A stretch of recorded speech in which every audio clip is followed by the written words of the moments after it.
Hello friends, स्वागत है आप सभी का एग्रीकल्चर केमिस्ट्री की इस वीडियो क्लास में। आज हम बात करने वाले हैं पोटेशिक उर्वरक में या पोटेशिक फर्टिलाइजर्स में एक बहुत ही ज़्यादा इम्पोर्टेंट फर्टिलाइजर्स के बारे में, और वो फर्टिलाइजर है सल्फेट ऑफ पोटाश। तो आइए शुरू करते हैं।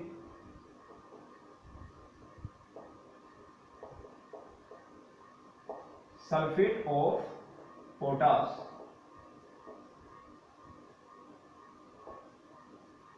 जैसा कि आप सभी जानते हैं कि कक्षा 12th का एग्रीकल्चर केमिस्ट्री का लेसन नंबर 8 हम स्टडी कर रहे हैं, और इस लेसन में डिफरेंट टाइप के केमिकल फर्टिलाइजर्स के बारे में डिटेल से इंफॉर्मेशन आती है।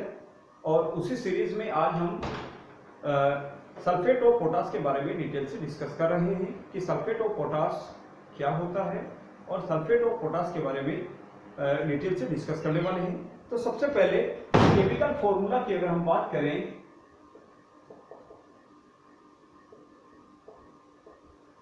तो केमिकल फॉर्मूला होता है K2SO4, और इसे हम पोटेशियम सल्फेट के नाम से भी जानते हैं। यदि हम इसके कंपोजिशंस की बात करें तो कंपोजिशंस में परसेंटेज ऑफ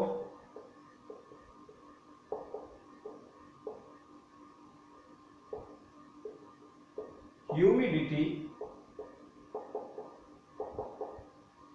जो कि मैक्सिमम हो सकती है 1.5%, और इसी तरीके से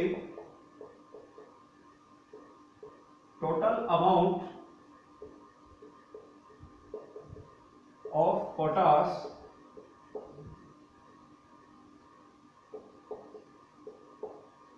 वो हो सकती है मिनिमम 48%। और इस केमिकल फर्टिलाइजर्स के फॉर्मेशन के समय कुछ अमाउंट क्लोराइड भी इस फर्टिलाइजर्स में रह जाती है। उसका रीजन ये है कि इस केमिकल फर्टिलाइजर्स का जो फॉर्मेशन किया जाता है वो पोटेशियम क्लोराइड के द्वारा किया जाता है। पोटेशियम क्लोराइड की रिएक्शन करवाई जाती है सल्फ्यूरिक एसिड के साथ, तो उससे पोटेशियम सल्फेट का फॉर्मेशन होता है। तो उसी की वजह से कुछ अमाउंट क्लोराइड की भी इस फर्टिलाइजर्स में होती है। तो हम लिख सकते हैं कि टोटल अमाउंट ऑफ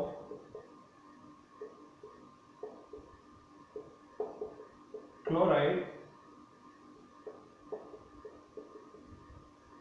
जो कि मैक्सिमम हो सकती है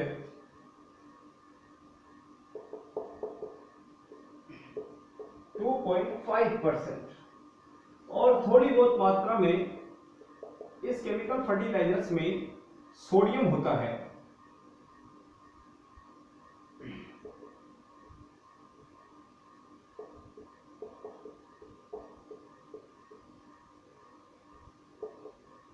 सोडियम, और उसकी अमाउंट हो सकती है मैक्सिमम 2.0%। तो ये इसका कुछ केमिकल कंपोजिशंस होता है। और केमिकल कंपोजिशंस के बाद हम इसकी प्रॉपर्टीज की बात करें तो एक तो यह केमिकल फर्टिलाइजर्स व्हाइट कलर का क्रिस्टलाइन सॉलिड सॉल्ट होता है, और यह फर्टिलाइजर इजीली वाटर सोल्यूबल होता है, पानी में बहुत ही आसानी से घुल जाता है, विलीय हो जाता है। और इस केमिकल फर्टिलाइजर्स की एक स्पेशल जो प्रॉपर्टीज है वो यह है कि इस फर्टिलाइजर्स के थ्रू प्लांट्स को केवल और केवल पोटेशियम ही नहीं बल्कि सल्फर जो न्यूट्रिएंट है या सल्फर जो एलिमेंट है वो भी अवेलेबल होता है। और सल्फर जो एलिमेंट है वो खास तौर से जो खट्टे फल होते हैं या जो चाय, कॉफी और चुकंदर जैसी जो क्रॉप्स होती है उनके लिए वेरी यूजफुल होता है और ये सल्फर एलिमेंट भी इस फर्टिलाइजर्स के थ्रू प्लांट्स को अवेलेबल होता है। और साथ ही साथ इस केमिकल फर्टिलाइजर्स की एक स्पेसिफिक बात यह है कि ये हाइग्रोस्कोपिक नेचर का नहीं होता है। इट मीन्स यह फर्टिलाइजर एनवायरनमेंट से ह्यूमिडिटी को एक्वायर नहीं करता है, जिससे इसको लॉन्ग टाइम के लिए सेफ रखा जा सकता है और इसका ट्रांसपोर्टेशन भी बेहद इजीली किया जा सकता है। और यह केमिकल फर्टिलाइजर्स न्यूट्रल नेचर का होता है। इट मीन्स जब इसका यूज किया जाता है किसी क्रॉप्स में या सोइल्स में, तो यह फर्टिलाइजर सोइल्स को न तो एसिडिक बनाता है और न ही उसको बेसिक बनाता है। इट मीन्स इसका जो केमिकल नेचर है वो न्यूट्रल होता है।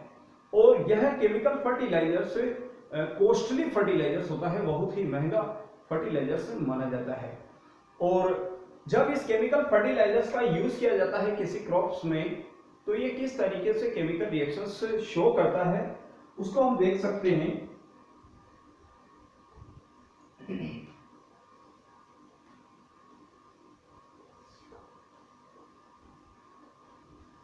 जैसा कि हम जानते हैं कि सल्फेट ऑफ पोटास, जिसको हम पोटेशियम सल्फेट के नाम से भी जानते हैं, यह एक आयनिक कंपाउंड होता है। और हम जानते हैं कि आयनिक कंपाउंड, मैक्सिमम जो आयनिक कंपाउंड होते हैं वो वाटर सोल्यूबल होते हैं, और जैसे ही वाटर के कांटेक्ट में आते हैं तो ये आयनाइज्ड हो जाते हैं और आयनों में टूट जाते हैं। तो इसकी रिएक्शंस कैसी होती है? Reactions in soil.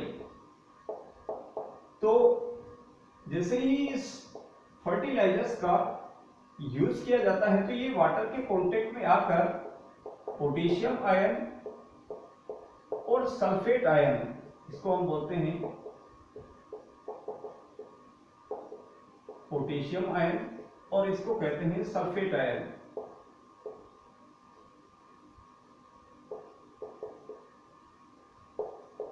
Sulphate ion, और ये हमारा पोटेशियम सल्फेट है।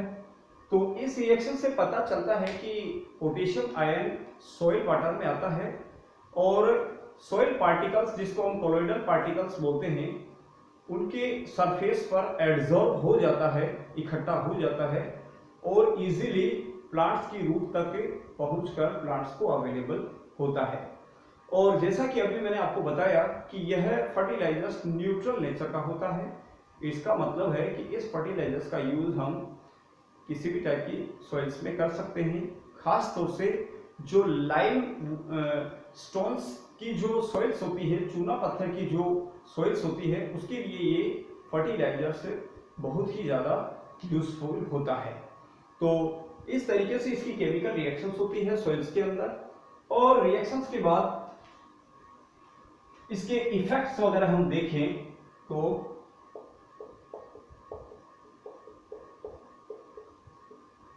क्रॉप्स पर इसके क्या इफेक्ट होते हैं। तो एक तो इस फर्टिलाइजर्स के द्वारा जो प्लांट्स को पोटेशियम एलिमेंट मिलता है वो पोटेशियम आयन की फॉर्म में मिलता है, और यह फर्टिलाइजर इजीली वाटर सोल्यूबल होता है, इसीलिए प्लांट्स को पोटेशियम आयन इजीली और फास्टली अवेलेबल होता है।